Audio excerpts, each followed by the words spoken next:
Bismillahirrahmanirrahim. Assalamualaikum warahmatullahi wabarakatuh. Waalaikumsalam warahmatullahi wabarakatuh. Innal hamdalillah nahmaduhu wa nasta'inuhu wa nastaghfiruh wa na'udzu billahi min shururi anfusina wa min sayyiati a'malina. May yahdihillahu fala mudilla lahu wa may yudlil fala hadiya lahu. Asyhadu an la ilaha illallah wa asyhadu anna Muhammadan abduhu wa rasuluhu la nabiyya ba'da.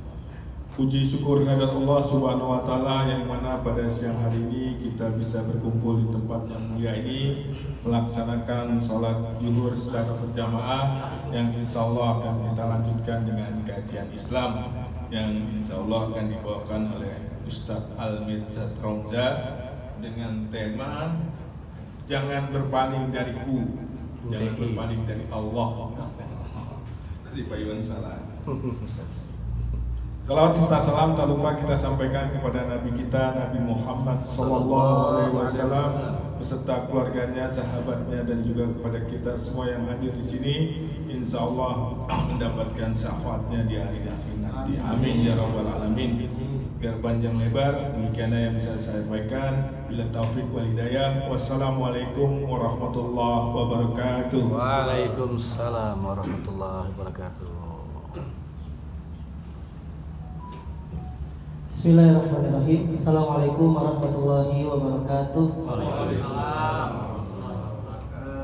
Alhamdulillah nahmaduhu wa nasta'inuhu wa nastahdi wa natubu ilaih wa na'udzu billahi min syururi anfusina wa min sayyiati a'malina.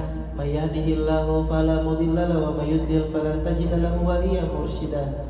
Asyhadu an la ilaha illallah wa asyhadu anna Muhammadan abduhu wa rasuluhu la nabiyya wa la rasula ba'da. Rabbi shrah li sadri wa yassir li amri wa hlul 'uqdatam min lisani yafqahu qawli. Rabbi zidna ilman warzuqna fahman. Alhamdulillah Bapak-bapak, kita bersyukur kepada Allah Subhanahu wa taala hari ini kita mampu melaksanakan salah satu kewajiban kita yaitu melaksanakan sholat zuhur dan alhamdulillah dilaksanakan secara berjamaah. Dan juga kita melakukan insya Allah salah satu kewajiban yang lain yaitu melaksanakan thalabul ilm. Dan bapak-bapak ini adalah orang-orang yang luar biasa karena sudah menjadi kumpulan daripada hadis-hadis Nabi yang menjelaskan bahwa orang yang mencari nafkah itu, seorang suami mencari nafkah itu layaknya seperti seorang mujahid. Kalau dia meninggal dunia dalam rangka untuk mencari nafkah untuk keluarganya, maka dia tercatat sebagai seorang syahid. Dan juga orang yang menuntut ilmu, para thalabul ilm itu kalau dia meninggal dunia dalam rangka perjalanan menuntut ilmu, dia tercatat sebagai mujahid. Jadi ini dua kebaikan berkumpul. Bapak mencari nafkah dan meluangkan sebagian waktunya untuk thalabul ilm. Maka kalau ada yang meninggal dari sini nanti jadi mujahid, Pak. Syahid. Mau, Pak? Amin. Semua kan pasti mau. Pasti tanya mau, jawabnya rada berat juga ya, Pak. Insyaallah. Hari ini kita coba membahas satu tema yang tentu ini bukan kalimat dari seorang pujangga ya, Pak. Bukan kalimat gombalan dari seorang laki-laki kepada perempuan. Tapi ini adalah peringatan, pengingat dari Allah Subhanahu wa taala, jangan berpaling dariku. Kunya di sini benar adalah Allah Subhanahu wa taala. Jadi bukan saya, bukan siapapun yang membaca, tapi jangan berpaling dari Allah Subhanahu wa taala. Kenapa? Karena Allah begitu luar biasa kepada kita. Kalau di dalam bahasa manusia itu jangan sampai bertepuk sebelah tangan. Jadi kita nih kadang-kadang pernah mencintai seseorang yang orang itu misalnya gak cinta sama kita, itu kan luar biasa. Allah itu sudah luar biasa cintanya kepada kita, maka jangan sampai kita berpaling dari cinta Allah yang begitu besar. Maka tema ini kita angkat agar kita tidak berpaling daripada besarnya cinta Allah Subhanahu wa taala kepada hamba-hambanya. Ini kalimatnya, Allah ialah zat yang maha baik, begitu menyayangi kita selaku hambanya. Bahkan kasih sayangnya melebihi sayangnya seorang ibu kepada anaknya. Makhluk di bumi ini, kalau dia normal, fitrahnya itu pasti yang paling besar cintanya adalah cinta seorang ibu kepada anaknya. Cinta orang tua kepada anaknya. Ayah juga pasti sayang kepada anak. Tapi ternyata besarnya itu Secinta apapun ibu kita kepada kita, atau orang tua kepada anak-anaknya, kita kepada anak-anak kita, ternyata kata Nabi SAW itu besarnya cinta Allah melewati daripada besarnya cinta orang-orang tersebut. Sebesar apapun. Kalau dulu ada film itu Habibie Ainun ya, Pak Habibie itu kelihatan cintanya luar biasa kepada Ibu Ainun. Tapi cintanya Allah kepada Ibu Ainun pasti lebih besar daripada cintanya Bapak Habibie. Siapapun yang mencintai kita, sebesar apapun cinta kita kepada seorang makhluk, cinta Allah Subhanahu wa taala kepada makhluk, kepada hamba-hambanya lebih besar dari itu. Ini dalilnya. Diriwayatkan oleh Bukhari dan Muslim dari Umar bin Khattab, beliau menuturkan bahwa Nabi SAW kedatangan rombongan tawanan perang. Di tengah-tengah rombongan itu ada seorang ibu yang sedang mencari bayinya. Jadi datang Pak orang-orang yang ditawan perang itu. Biasanya kalau orang perang itu ada yang ditawan Pak, ada yang ditawan ya, bapak-bapak sudah memahami ditawan. Lalu pas rombongan itu datang, seperti ada ibu yang sedang mencari sesuatu yang hilang. Dia sedang mencari bayinya yang saat itu hilang di dalam peperangan. Tatkala ia berhasil menemukan bayinya di antara tawanan itu, ternyata bayi yang dicari-cari itu Pak, buah hatinya yang paling disayang itu hilang. Lalu ketemu bayinya itu, maka ia pun memeluknya erat-erat dengan tubuhnya dan menyusui anak tersebut, karena dia mencintai anaknya dan anaknya hilang. Begitu ketemu, perasaannya luar biasa. Lalu Nabi SAW bersabda atau bertanya kepada kami, kepada para sahabat, menurut kalian apakah ibu ini tega untuk melemparkan anaknya ke dalam kobaran api? Jadi Nabi bertanya, sesuatu yang aneh pertanyaan Nabi. Udah tadi anaknya hilang, setelah dicari ketemu, Nabi nanya, kira-kira ibu ini rela gak? Mau gak anaknya ini yang tadi hilang dan baru ketemu itu dilemparkan bayi tersebut ke dalam kobaran api? Maka kami menjawab, seluruh para sahabat serentak menjawab, tidak mungkin demi Allah ya Rasulullah, tidak mungkin seorang ibu rela melemparkan bayinya ke dalam kobaran api sementara dia sanggup untuk mencegah bayinya terlempar ke dalamnya. Maka Nabi SAW menutup sabdanya dengan kalimat yang luar biasa, sesungguhnya Allah lebih sayang kepada hamba-hambanya daripada ibu ini kepada anaknya. Jadi kalau tadi kita lihat ibu itu gak mau ada anaknya dilempar ke dalam kobaran api, aslinya itu Pak, kita bisa tangkap itu mafhumnya itu, yang bisa kita pahami. Sebenarnya Allah gak mau ada hambanya yang beriman dia masuk ke dalam neraka. Aslinya gak mau. Cuma kadang-kadang kita ini udah dikasih jalan yang luar biasa, udah dikasih tahu aturannya, kamu begini ya biar masuk surga, jangan kayak gini ya nanti kamu gagal masuk surga. Kita masih ngeyel. Maka kalau kata Nabi SAW itu, kullu ummati mu'afan, aslinya semua umatku ini, hamba-hamba Allah itu dimaafkan dosanya, illa mujahirin atau illa mujahirun, kecuali orang yang mempertontonkan dosanya. Orang yang dikasih kesempatan untuk bertobat, kalau dia jatuh dalam kesalahan, tapi bukan dia bertobat, dia malah berbangga dengan dosanya. Jadi aslinya itu mu'afan, kita itu maafin Pak Allah SWT. Allah itu tidak ingin ada hambanya yang masuk ke dalam neraka. Kalau ada pertanyaan terus gimana? Ngapain ada neraka? Itu adalah bentuk keadilan Allah SWT untuk membuat orang-orang itu sadar bahwa dahulunya Allah itu sudah besar cintanya kepada kita. Tapi sayangnya justru kita yang menolak kasih sayang Allah SWT. Justru kita yang berpaling daripada kasih sayang Allah SWT. Sungguh Allah lebih sayang kepada hambanya daripada ibu ini kepada anak. Jadi Allah luar biasa sayang.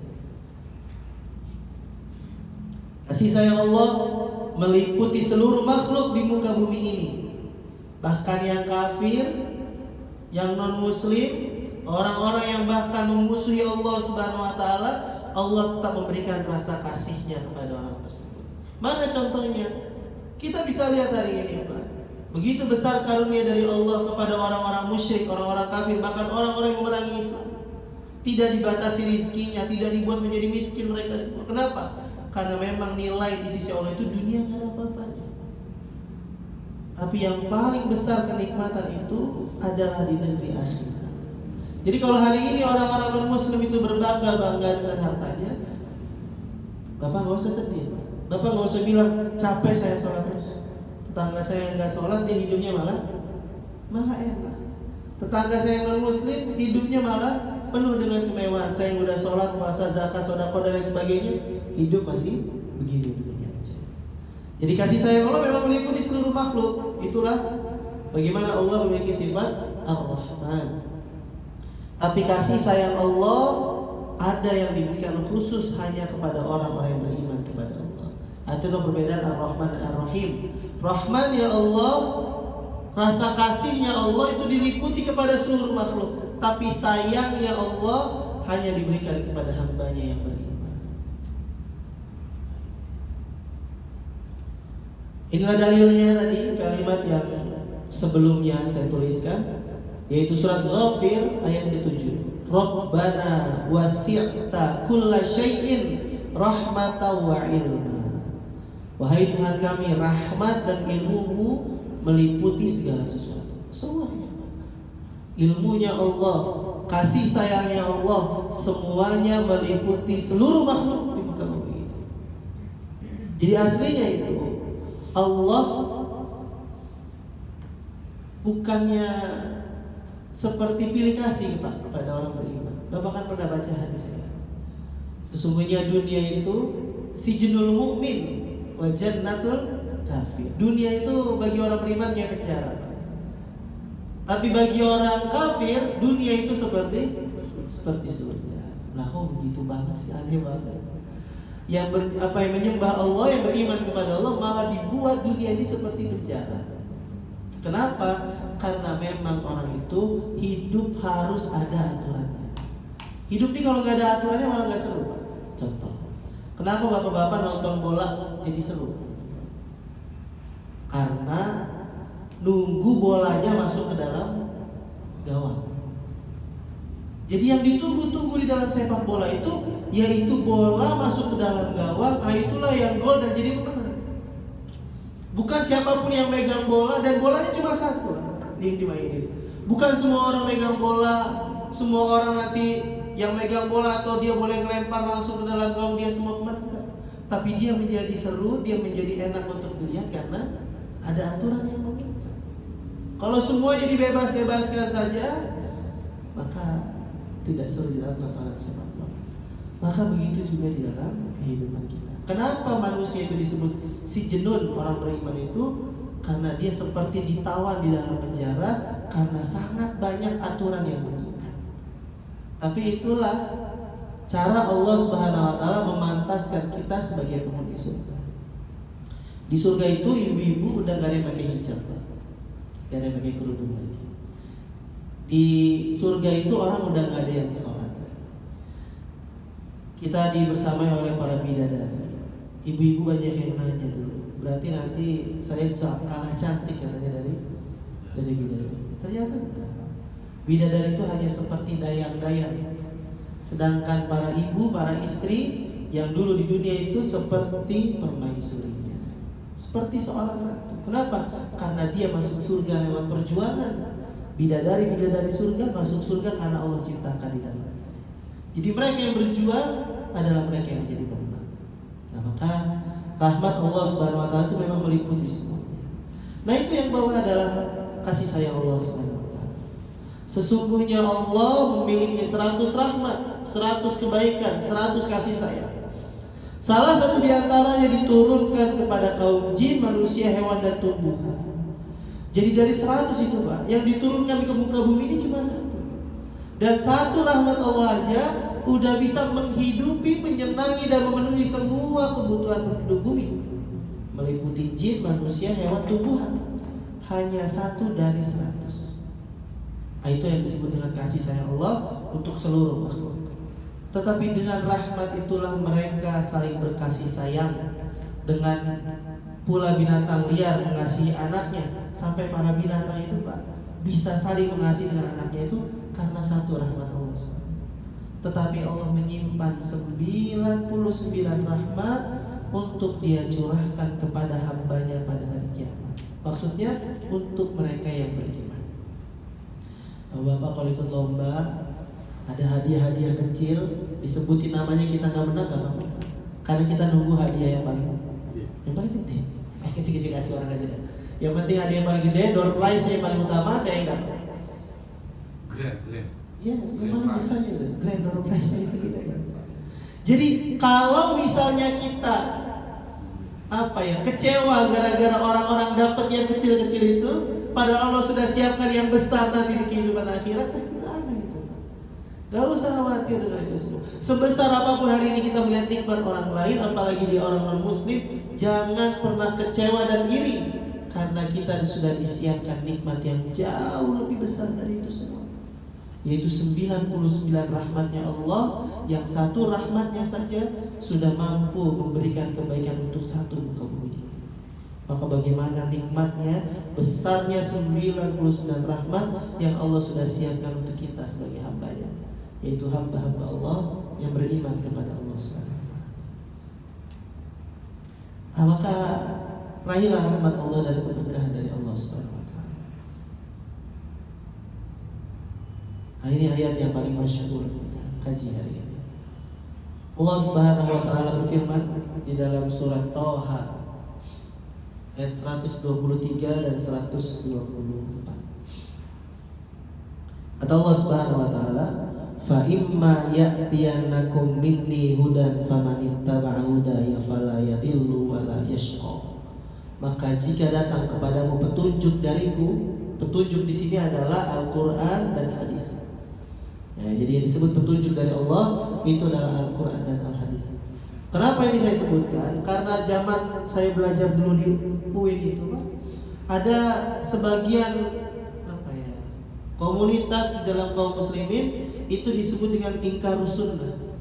Dia orang-orang yang nggak percaya hadis, maunya nerima Al-Quran doang. Jadi dia itu disebut ingkarus sunnah. Dia itu kalau ada berita dari Al-Quran pasti dia terima, tapi kalau dari hadis Nabi itu dia nggak terima. Kenapa? Hadis itu karangan Muhammad. Dia menafikan wa ma yantiqu 'anil hawa, bahwa Nabi itu kalau bicara bukan dari hawa nafsu tapi wahyu dari Allah. Tapi dia nggak percaya itu.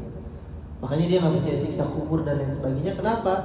Karena dia nggak mungkin tahu tentang siksa kubur kecuali dalam hadis. Di dalam Al-Quran tidak ada tentang siksa kubur. Nah, jadi yang disebut petunjuk ini adalah Al-Quran dan Al-Hadis. Lalu barang siapa yang mengikuti petunjukku, dia mengikuti isi Al-Quran, dia mengikuti Nabi Muhammad SAW, maka ia tidak akan sesat dan tidak akan celaka. Tapi barang siapa yang berpaling dari peringatanku, maka sesungguhnya baginya penghidupan yang sempit, dan kami akan menghimpunnya pada hari kiamat dalam keadaan buta. Nah, sempit di sini Ibnu Katsir menjelaskan di dalam tafsirnya, sempit di sini bukan hidupnya jadi orang miskin. Kalau gitu harusnya semua orang non-muslim, orang kafir tuh nggak ada yang jadi orang kaya, Pak. Kenapa? Mereka semua berpaling dari Allah Subhanahu wa taala. Tapi apa yang dimaksud sempit di sini kata Ibnu Katsir adalah kondisi hatinya yang sempit. Makanya kalau orang itu mau bahagia, kuncinya kan satu, ketenangan jiwa. Jadi kalau bapak-bapak kenapa kalau di masjid itu sangat terlihat bahagia? Karena hatinya sedang tenang. Yang lain-lain lagi dilupakan dulu. Begitu keluar masjid mungkin baru ingat lagi kan semuanya. Tapi begitu di dalam masjid dia sangat tenang. Apalagi cuaca sangat mendukung. Itu tenangnya luar biasa ya. Tenang. Jadi ketenangan jiwa itulah yang membuat seseorang menjadi bahagia. Yang membuat orang itu menjadi susah adalah sempitnya jiwa atau sempitnya hati. Maka kalau bapak ngelihat orang lain bahagia, bapaknya susah, penuh hasad dirinya, iri dan dengki, itu memang hatinya sempit. Padahal bapak itu kondisinya juga mapan. Bapak itu kondisinya juga cukup, tapi karena ngelihat orang itu muncul hasad, di sininya lagi sempit, sesek terus bawahnya. Ngelihat orang lain itu sesek dengan kebahagiaan. Yang ada nanti adalah seperti kayu yang sedang dibakar oleh api, panasan orang itu. Lihat bapak itu udah beli motor Vespa baru, nggak mau kalah dia. Besok beli Vespa. Mobilnya udah ganti jadi Innova, panasan lagi. Hasadnya luar biasa. Nah itulah yang membuat hati menjadi sempit. Maka orang-orang yang berpaling dari petunjuk Allah adalah mereka yang kehidupannya sempit, maksudnya hatinya yang kaya. Jadi bukan kondisi yang kita lihatnya, tapi kondisi hatinya menjadi sempit. Berapa banyak orang yang hidup dengan banyak harta, tapi hatinya gelisah. Saya pernah lewat dari stasiun itu, turun dari kereta, saya melihat ada anak kecil dari dari dalam gerobak itu. Dia lagi tidur Pak di dalam gerobak itu. Ibunya mungkin pencari barang rongsok. Tidur itu di dalam gerobaknya dengan beralaskan kasur. Bahagianya ya luar biasa itu. Enak. Orang bahagia itu kan salah satu cirinya dia tidurnya nyenyak Pak. Coba orang yang gak bahagia susah tidur kan Pak? Orang yang susah tidur kadang-kadang ada banyak pikiran di sini kan. Segala macam dipikirin sampai dia mau tidur aja masih dipikirin. Akhirnya susah lah tidur. Nah kalau yang gampang tidur tuh bahagia aja. Orang mau tidur aja sampai minum obat tidur Pak. Jadi Bapak bersyukur kalau jadi orang yang gampang tidur. Dulu Bapak dengar kabar Michael Jackson meninggal karena kebanyakan minum obat tidur. Jadi dia pengen tidur susah, dikasih obat satu dosisnya nggak cukup, minum terlalu banyak overdosis lalu meninggal. Gara-gara pengen bisa tidur istirahat. Keterusan tidurnya bablasan. Nah kita nih ya Allah bahagia banget. Di mana aja kita tidur Pak? Jadi karena kita lagi tenang jiwanya. Nah, maka memang orang-orang yang bergelimang dengan harta itu tidak jaminan hidupnya bahagia. Itulah keadilan Allah, bahwa kebahagiaan tidak ditentukan dengan banyaknya harta. Si kaya belum tentu bahagia, si miskin belum tentu menderita. Jadi kita harus bersyukur. Yang penting hati kita lapang di dalam menerima semua keadaan. Insya Allah kita bahagia. Dan kami akan menghimpunnya pada hari kiamat dalam keadaan buta. Kalau kata Ibnu Katsir itu Pak membawa pernyataan Ibnu Abbas, memang nanti orang-orang kafir itu, orang-orang yang menolak Al-Quran atau dia tidak mau ikut Al-Quran itu, ataupun hadis Nabi SAW, di kehidupan akhirat itu dibangkitkan dalam keadaan buta. Yang bisa dia lihat cuma panasnya neraka jahanam. Itu kata Ibnu Katsir. Jadi dia dibangkitkan dalam keadaan buta gitu. Bapak kalau misalnya lagi zaman dulu mungkin ya Pak, kalau sekarang nggak terlalu ini. Zaman dulu mungkin bapak-bapak masih kecil itu kalau mati lampu itu, kita keluar jalan itu kalau masih sedikit lampu jalanan itu memang gelapnya luar biasa itu Pak. Yang bisa kita harapkan cuma cahaya dari bulan aja. Kalau lagi mendung, bulan yang lagi ketutup awan, wah itu gelapnya benar-benar gelap. Susah nyari pencahayaan. Nah maka begitu gelapnya orang-orang kafir ketika nanti di dalam kehidupan akhirat dibangkitkan dalam keadaan gelap, dalam keadaan buta, lalu dia hanya bisa melihat ketika dia sudah sampai di dalam neraka jahanam. Nah, maka jangan pernah berpaling dari peringatan Allah Subhanahu wa taala. Yang paling dasar, kemarin saya Jumat itu terakhir dapat tugas dari pengurus, tolong sampaikan materi tentang judi online. Jadi ada maklumat ya Pak ya, untuk semua khotib Jumat ngasih materi tentang judi online. Bahaya judi online, bukan motivasi orang judi online ya. Tapi ini bahayanya judi online. Karena ternyata dari data yang saya baca itu, pemain judi online itu di Indonesia sampai tahun 2024 ini sebenarnya gak banyak Pak, 9 juta orang. Kalau dibanding rakyat Indonesia. Tapi perputaran uangnya itu sudah sampai 500 triliun Pak. Perputaran uang orang judi itu udah 500 triliun. Itu segitu banyaknya uang haram semua itu. Yang makan udah keluarganya, anaknya, ya 9 juta tuh pemainnya. Kalau dihitung sama istrinya, anggota keluarganya yang makan uang haram. Dan ternyata dari 9 juta orang itu 4 juta diantaranya itu orang-orang di bawah 30 tahun. Dan hampir 80-90% pemainnya itu orang kelas menengah ke bawah. Jadi kenapa dia kayak gitu? Pengen dapat sesuatu dengan cara instan, gak mau capek, main judi aja. Ada Allah Subhanahu wa taala sudah mengharapkannya. Innamal khamru wal maisir. Khamr dan maisir itu, judi itu diharamkan. Kenapa? Rijsun. Dia perbuatan kecil, hina. Min amali syaiton, dia dalam perbuatan setan. Fajtanibu la'allakum tuflihun. Kalau mau beruntung tinggalin. Maka terima kasih kepada Bang Haji Roma Irama. Bapak kan udah hafal semua itu. Jadi kalau di sini ada yang masih terjerat judi online, suruh diajak taubat ya Pak ya. Karena nanti dia bisa menghilangkan akal, menjual semuanya itu. Ada, di sini nggak ada. Sini ada, di luar ada ya. Di luar ada. Jadi kalau masih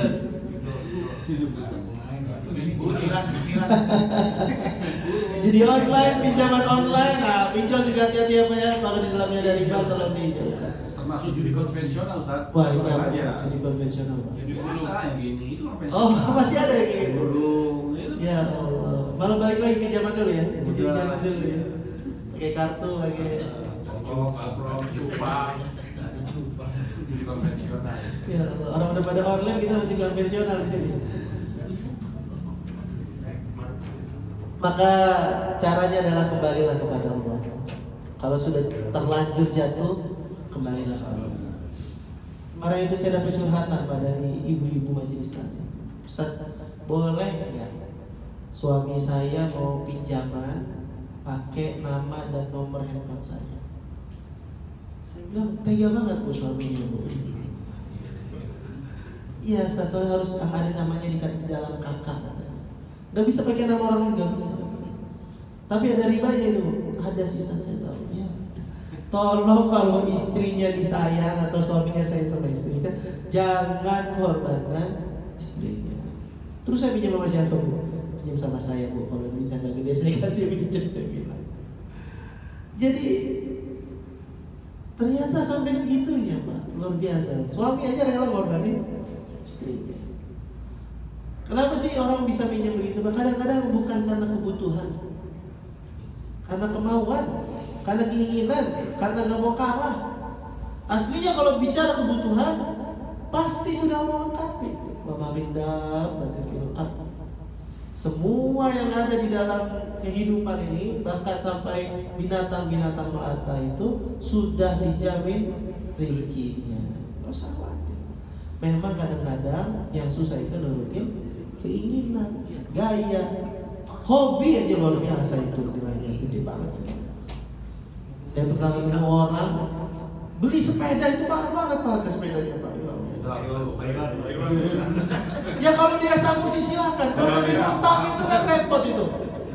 Udah mah ngutang sampai anak istrinya dikorbankan.